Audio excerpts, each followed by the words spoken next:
C'est une autoroute inutile donc. Oui, c'est sûr. Et voilà.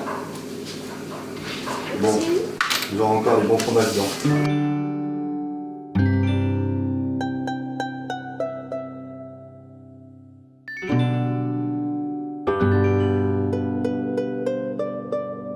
Moi c'est Jérôme, je suis installé avec mon frère à la ferme du Mornantais, donc c'est une ferme familiale qu'on a repris il y a environ 10 ans.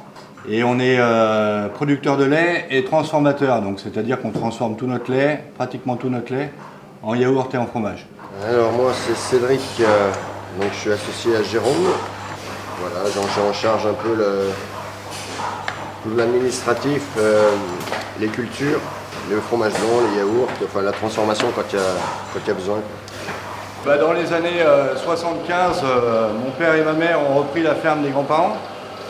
Donc ils ont décidé de se spécialiser dans la transformation laitière. Ils ont lancé le premier yaourt en 80. Donc, voilà, maintenant on livre beaucoup de cantines scolaires, la restauration collective, les grandes surfaces avec nos produits, donc des produits locaux. Et on est 8 sur la ferme, donc 45 vaches laitières, 8 personnes, 8 emplois créés. Voilà, ça marche.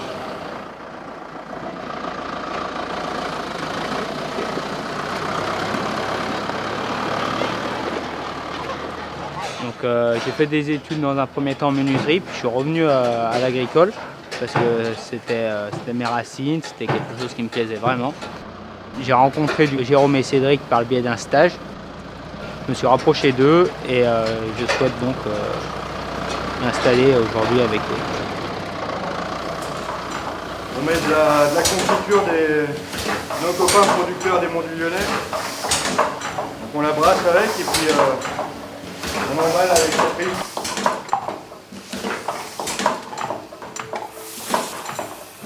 Tous nos yaourts sont expédiés dans les cantines de Villeurbanne. Récemment, il y a eu l'université scientifique de la Doua qui commande nos yaourts. Et on va attaquer un nouveau marché, c'est sur les collèges du Rhône. Donc les collèges du Rhône pourront avoir accès à nos yaourts. Donc il y a un véritable engouement.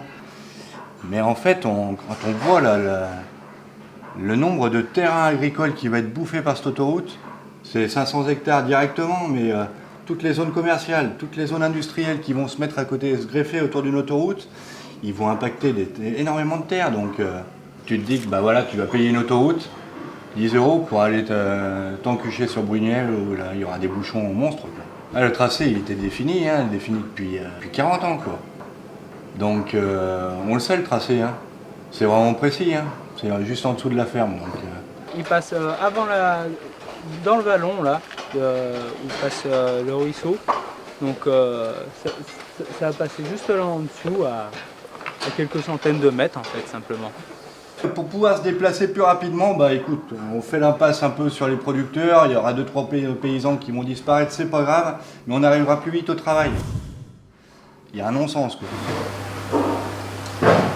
On croise les doigts pour que l'autoroute ne se fasse pas et que je puisse garder mon emploi parce que j'ai déjà subi un licenciement l'année dernière, un licenciement économique.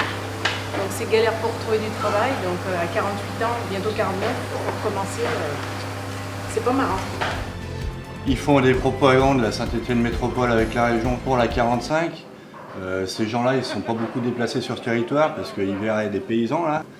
Donc il ferait bien de se déplacer ici parce qu'eux, ils veulent créer des emplois. Ils sont en CDD, c'est des emplois d'intérim. Alors que nous, on crée des emplois durables, quoi.